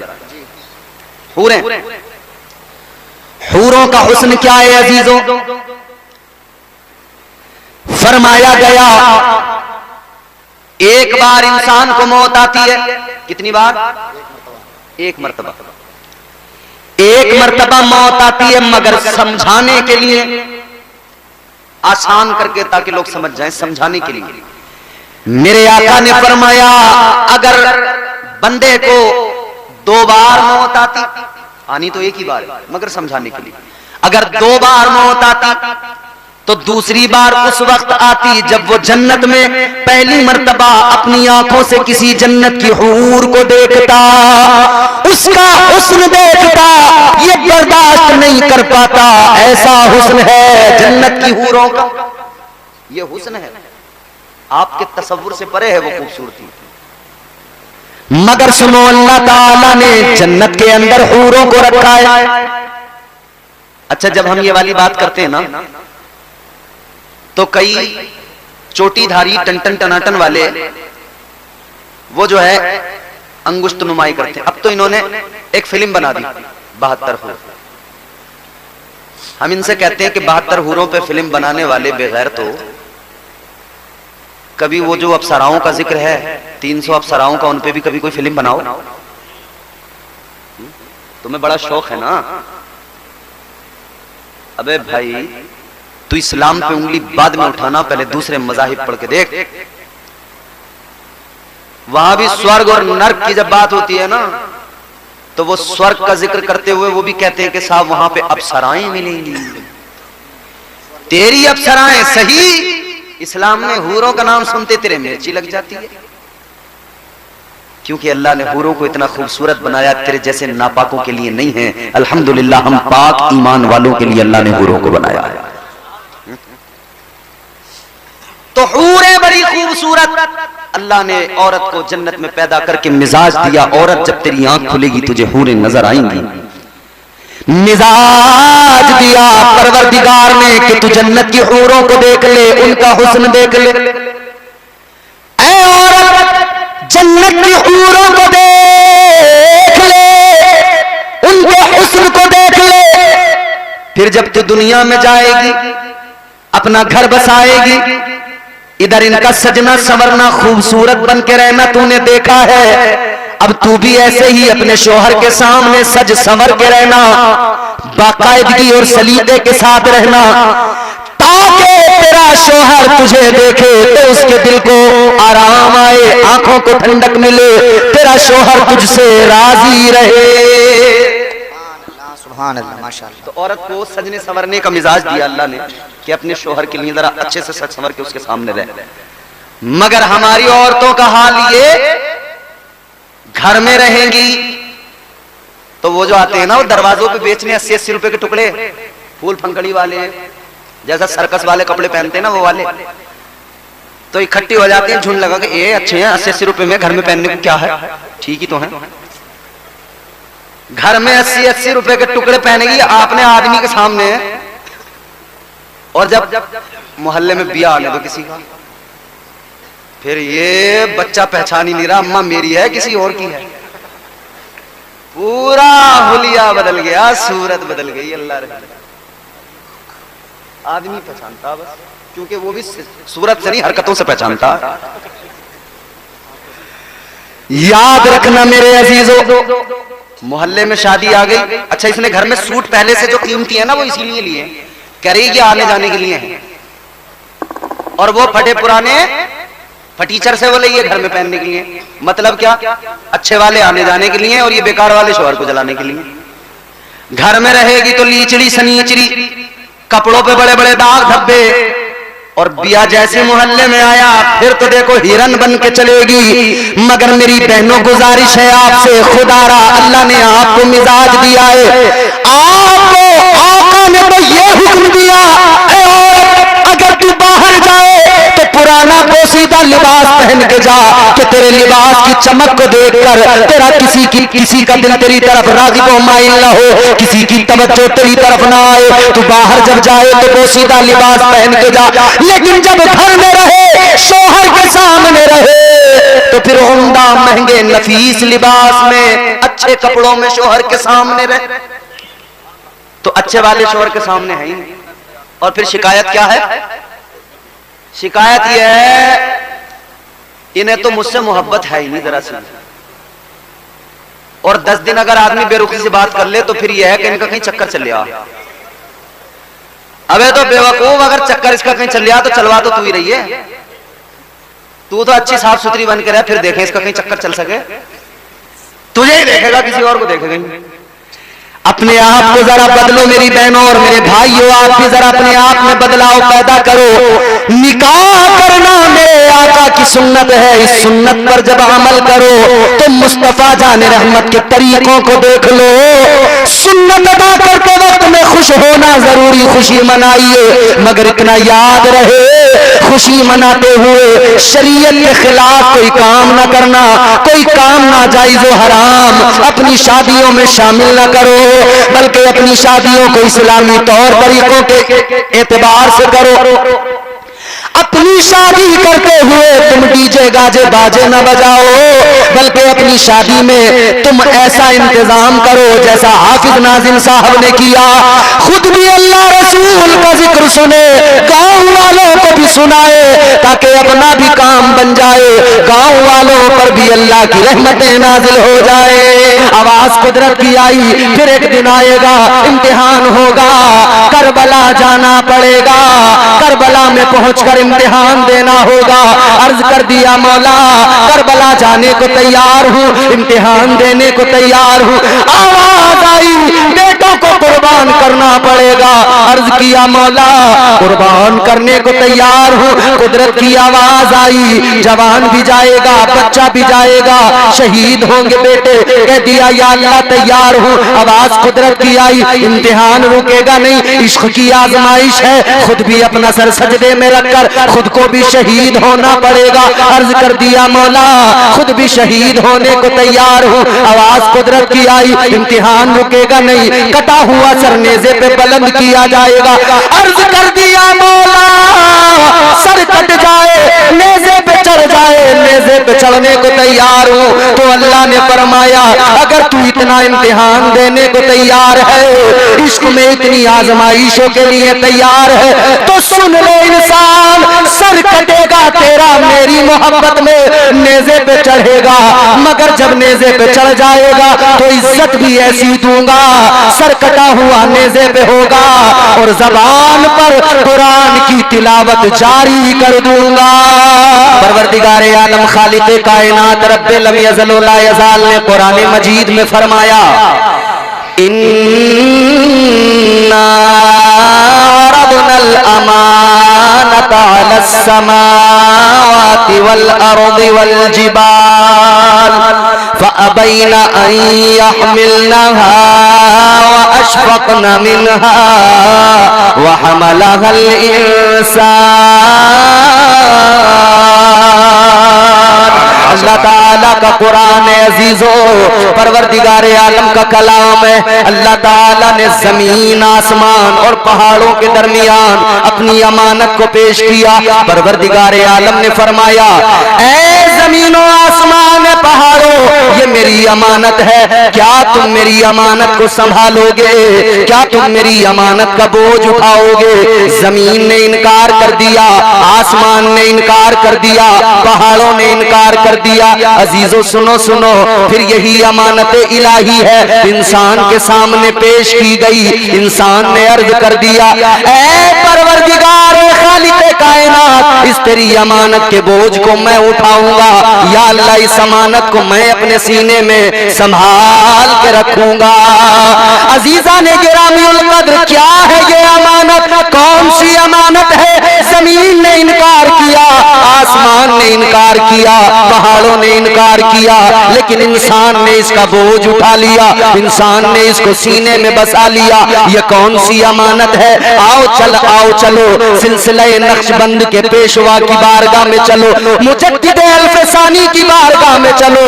हुजूर सैयदना सरकार मुजद्दिद अल्फसानी फरमाते हैं, अल्लाहु अकबर, आप फरमाते हैं, सुनो, ये जो अमानत इलाही है, ये अमानत इलाही दर हकीकत क्या है? आप फरमाते हैं, ये अल्लाह रसूल की मोहब्बत है। सुभान अल्लाह, सुभान अल्लाह, सुभान अल्लाह। ये कौन सी अमानत है? ये इश्क की अमानत। जी जी, इश्क की अमानत। सुभान अल्लाह, सुभान अल्लाह। ये इश्क की अमानत है अजीजों, ये मोहब्बत है जिसको इंसान ने सीने में बसाया। ये इश्क है जिसको इंसान ने सीने में बसाया, इसका बोझ उठाया। ये अमानत इलाही इश्क है। इश्क हो जाए किसी से कोई चारा तो नहीं, इश्क वालों पे किसी का भी इजारा तो नहीं। क्या अजब है बंदे को अल्लाह की मोहब्बत के साथ, रसूल कायनात की मोहब्बत के साथ सरकार महफूज मियां से मोहब्बत हो जाए। सुभान अल्लाह, सुभान अल्लाह, क्या बात है बाबा। किसी का इजारा तो नहीं है ना। अच्छा, जब इश्क की बात आती है तो हमारा नौजवान तबका कहता है कि साहब हमको बड़ा तजुर्बा है इश्क का। जी जी, मालूम करो अगर क्या तजुर्बा है इश्क का, तो कई एक खड़े होके कहेंगे, मौलाना पहली मोहब्बत की थी, नाकाम हो गए, बड़े तजुर्बे हासिल हुए। हमने कहा उसमें क्या हुआ? इधर देखो मेरी तरफ भाई, इधर। कहा पहली मोहब्बत में नाकाम हो गए, तजुर्बा हासिल हो गया। हमने कहा कौन सा तजुर्बा? क्या तजुर्बा हासिल हुआ? कहने लगे तजुर्बा ये मिला कि हम डिप्रेशन का शिकार हो गए। हमने कहा किस लिए? बोले मोहब्बत में डिप्रेशन आया, इश्क में डिप्रेशन आया। मैंने कहा ये तेरी झूठी मोहब्बत है जो तुझे जहनी मरीज बना दे। आप समझ रहे हैं? हाँ, गर्दन तो हिलाई है कुछ लोगों ने। क्या मतलब? ऐ मेरे नौजवानों, जरा गौर से सुनो, ये झूठी मोहब्बत है जो जहनी मरीज बनाती है। अगर तुझे मोहब्बत करनी है, दुनियादारों से मोहब्बत न कर, दुनियावी हुस्न पर फिदा न हो। ये मोहब्बत, ये इश्क तुझे जहनी मरीज बनाएगा। तू अल्लाह वालों से प्यार कर ले, ये तेरी सारी उलझनों को खत्म कर देंगे। क्या बात है, सुभान अल्लाह, जिंदाबाद जिंदाबाद। अरे मुझ पे न सही इस नारा लगाने वाले पे तरस खा लो। अरे खुदा के बंदों, माना गर्मी है, मगर ये बेचारा बरेली रामपुर के पास से आया है। नहीं, बिल्कुल इस पे तो तरस खाओ। इन्होंने नारा लगाया, जरा आप जवाब तो दो नारे का। आप तो बिल्कुल खामोश, जैसे मुंह में दही रखा हुआ है। जम तो नहीं गया दही? जोर से बोलो ना सुभान अल्लाह, सुभान अल्लाह। बड़े शर्मा रहे हो आज आप। आज तो ऐसे शर्मा रहे हो जैसे नया नवेला कोई दूल्हा हार पहन के सेहरा बांध के जाता है, कुछ नहीं बोलता, बस रुमाल लेके। उसके अलावा कुछ नहीं। उसे इतना बता दिया गया कि रुमाल से बस यूं करते रहना, मुंह से भी सलाम नहीं करता, रुमाल करते रहता। लेकिन मेरे अजीजों, नबी से मोहब्बत है, औलिया से मोहब्बत है, ताजदारे मदीना से अगर प्यार है तो खामोश क्यों बैठे हो? आका के गुलाम खामोश नहीं होते, आका को पुकारते हैं। आप भी जरा जोर से हाथ उठा के कहो या रसूल अल्लाह। या रसूल अल्लाह के नारे से हमको प्यार है कि नहीं? अरे बोलो, या रसूल अल्लाह के नारे से हमको प्यार है। जिसने ये नारा लगाया उसका बेड़ा पार है। नारे तकबीर, नारे रिसालत, मसलके आला हजरत तारीख इम्तियाज बरकाती साहिब किबला, नारे तकबीर, अल्लाहु अकबर, जिंदाबाद जिंदाबाद। पुकारते रहिए अपने आका को। पुकारना हमारा काम है, हमारी आवाजों को सुनना मुस्तफा का काम है। सुभान अल्लाह। अब जरा जहन करीब कीजिए, क्या है मैंने अर्ज किया मोहब्बत। एक मोहब्बत वो जिसके उन्वान हम और आप दुनिया में तलाश करते भी हैं और उसके नताइज भी देखते हैं। पता लगा किसी आशिक ने अपनी नस काट ली, क्या मतलब? बोले बहुत बड़ा आशिक था। आशिक नहीं बेवकूफ है, ये आशिकी नहीं बेवकूफी हिमाकत है।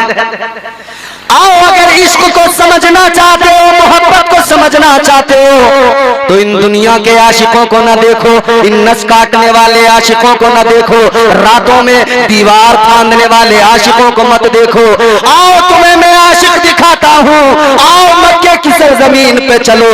एक आशिक है, रंग उसका काला है, नाम उसका बिलाल है, मगर आका से प्यार करता है। आका ने उसे इश्क का सिला दिया। एक गुलाम को मुस्तफा के इश्क ने, एक गुलाम को इश्क ने उम्मत का इमाम बना दिया। क्या बात है, क्या बात है, सुभान अल्लाह। ये इश्क सच्चा है, ये इश्क अच्छा है, ये इश्क सच्चा है, ये अच्छा है। हैं दीवाने आज भी, और हम इसीलिए कहते हैं प्यार नबी से करने वाले कल भी थे और आज भी हैं। प्यार नबी से करने वाले कल भी थे और आज भी हैं। प्यार नबी से करने वाले कल भी थे आज भी है। उनके नाम पे मरने वाले, उनके नाम पे मरने वाले कल भी थे और आज भी है। उनके नाम पे मरने वाले कल भी थे और आज भी हैं। जी जी, और रहेंगे कयामत तक इंशाअल्लाह, और कयामत तक रहेंगे इश्क करने वाले। अब जरा तवज्जो मेरी तरफ करें तो मैं चंद बातें अर्ज करके अपनी गुफ्तगू को इख्तिताम की तरफ लेकर जाऊं। जरा दिल लगा के बोले सुभान अल्लाह, सुभान अल्लाह। तो एक इश्क ये जिसके नताइज आपके हमारे सामने हैं। इसमें रुसवाई है, इसमें बर्बादी है, इसमें खसारा है, इसमें नुकसान है, इसमें जिल्लत है। ये बेहयाई और बेगैरती को तेरे अंदर लाएगा, मगर एक वो इश्क है जो तुझे बावकार इंसान बनाएगा। ताजदारे मदीना, वाली कायनात, मुस्तफा जाने रहमत के प्यारे दीवानों, जरा जहन करीब करो। अब मैं नतीजा आपकी खिदमत में रखना चाहता हूं। एक ये दुनिया की मोहब्बत है, एक ये दुनिया का इश्क है जिसके नताइज क्या, इसमें बर्बादी है, इसमें रुसवाई है, इसमें जिल्लत है। और एक इश्क वो है जिसमें बावकार बन जाता है बंदा, जिसमें इज्जतों का ताज मिल जाता है। पता लग गया इश्क मजाजी हमेशा नुकसान पहुंचाएगा। इश्क हकीकी कर ले, ये तुझे इज्जत का ताज दिलाएगा। क्या बात है, सुभान अल्लाह। इश्क हकीकी, अब जरा से इसको समझो, इश्क हकीकी क्या है। आओ मेरे प्यारो जहन करीब करो, इश्क़ हकीकी को जरा समझने की कोशिश करो। मैं आपको लेके चलूंगा बारगाहे मुस्तफा में, बारगाहे इमामुल अंबिया में, ताजदारे मदीना की बारगाह में चलो। मुस्तफा जाने रहमत वाली ये कायनात, आपके एक आशिक का जिक्र सुनाता हूँ, इश्क का मफहूम समझ में आ जाएगा। आशिक का नाम बताऊंगा, इश्क की दास्तानें समझ में आ जाएंगी, इश्क के मजे समझ में आ जाएंगे, कुर्बतों के अंदाज समझ में आ जाएंगे, इश्क के जलवे समझ में आ जाएंगे। पंखे का मुंह आपकी तरफ हो गया, अब आप अपना मुंह मेरी तरफ करके बोलो सुभान अल्लाह। सुभान अल्लाह।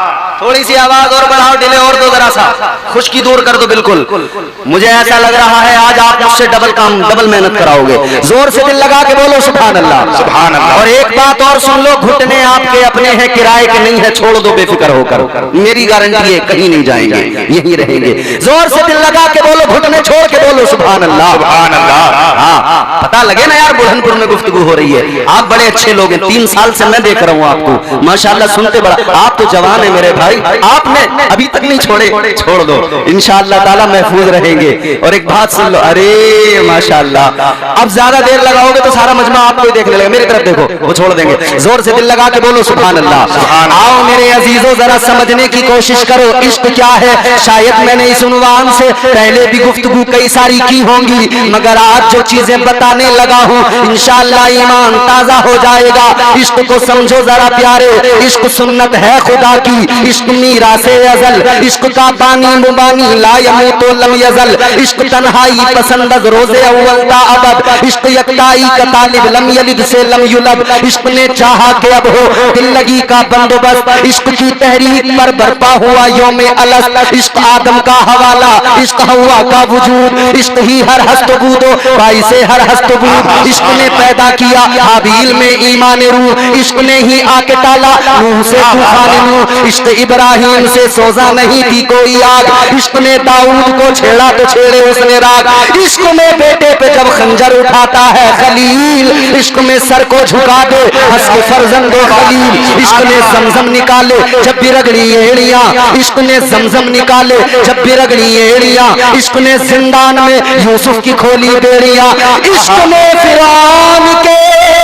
दरबार में कलमा पढ़ा, इश्क तन्हा करबला में 100 यजीदों से लड़ा, इश्क तन्हा करबला में। अब जो 2 मिसरे सुनोगे मचल जाओगे, यकीन है कोई ना कोई नारा लगाएगा। इश्क तन्हा करबला में 100 यजीदों से लड़ा, 100 यजीदों से लड़ा, इश्क में वो कौन है तो बादशाह ने वली, इश्क है या तो हसन या फिर हुसैन इब्ने अली।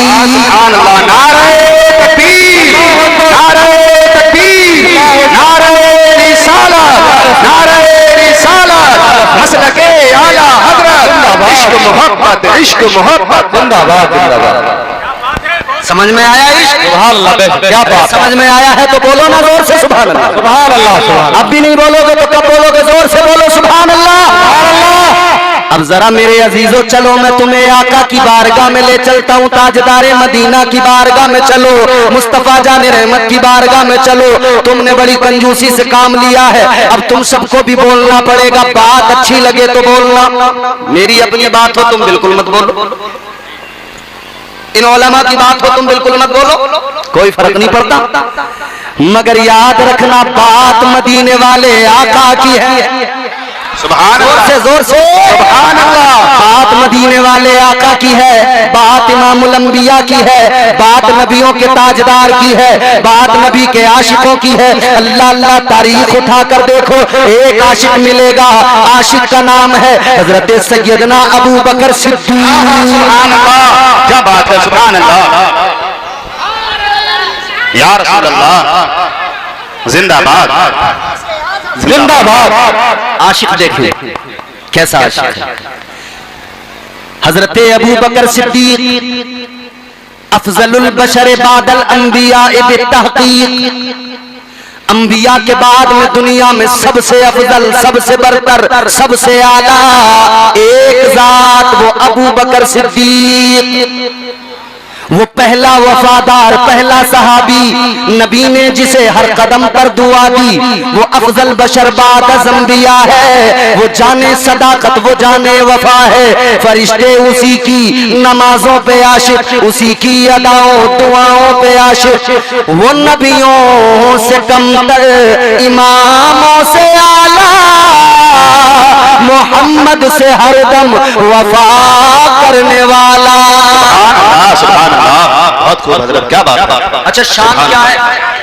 इश्क ने कितना उन्हें नवाजा है, जी जी, कितना नवाजा इश्क ने। एक जंग हुई, एक जंग हुई हसन भाई, जंग हुई, मुसलमान कामयाब हुए, जंग से वापस आ रहे हैं, आने वाले जंग से वापस आ रहे हैं मुजाहिदीन इस्लाम। तो लोग रास्तों में इंतजार में खड़े हो जाते थे। जिसके घर का कोई गया है जंग में, मुजाहिद वो खड़ा है रास्ते में, आने वालों से खैरियत मालूम करता है, क्या हुआ हमारे का, बताओ जरा क्या हाल है। मगर इश्क यहां भी अपनी अलग राह निकालता है। आशिक कैसे होते थे, बाप अपने बेटे की खैरियत बाद में लेता था, पहला सवाल ये होता था, बताओ मुस्तफा जाने रहमत कैसे है, इमामुल अंबिया कैसे है। मगर सुनो, मुजाहिदीन वापस आ रहे हैं, आ रहे हैं वापस। इधर रास्ते में लोग मुंतजिर हैं, एक बच्ची भी उन्हीं लोगों के दरमियान है, छोटी बच्ची है। उस बच्ची के बाप वो भी जंग के अंदर, गज़वे के अंदर शरीक होने गए। आने वाले आ रहे हैं, बच्ची मालूम करती है, मेरे अब्बा की खबर दो, मेरे अब्बा किस हाल में है, कैसे है, जरा बताइए ना। मगर मामला यह है प्यारो, उस बच्ची का बाप जंग के मैदान में शहीद हो गया है। अब इश्क समझना, इश्क की पावर, इश्क की ताकत समझ में आएगी। बच्ची मालूम करती है, जरा बताओ मेरे अब्बा का हाल कैसा है। आने वाले मुजाहिद जब इस बात को सुनते हैं तो सोचते हैं, ख्याल आता है बच्ची है छोटी, अगर हमने कह दिया कि तेरे बाप जंग में शहीद हो गए तो बच्ची का दिल टूट जाएगा, रोने लगेगी। कैसे बताएं, किस दिल से बताएं, बताते नहीं हैं, छुपा रहे हैं। कहते हैं बेटा हमारे पीछे आने वालों से मालूम करना। पीछे वाले आए, उनसे बच्ची ने मालूम किया, बताओ मेरे अब्बा का हाल क्या। उन्होंने कहा बेटी मेरे पीछे जो आ रहे हैं उनसे मालूम करना। आने वाले आते गए, ये मालूम करती गई और सब पीछे वालों को कहते गए। मगर जब पीछे पीछे का जिक्र होता गया, कहानी कहां तक पहुंची, हजरत मौला अली मुश्किल कुशा है, कर्रार शेरे खुदा, दामाद पैगंबर तशरीफ ला रहे हैं, मौला अली आ रहे हैं, मुश्किल कुशा आ रहे हैं। बच्ची ने मौला अली को देखा है, कहने लगी ऐ मौला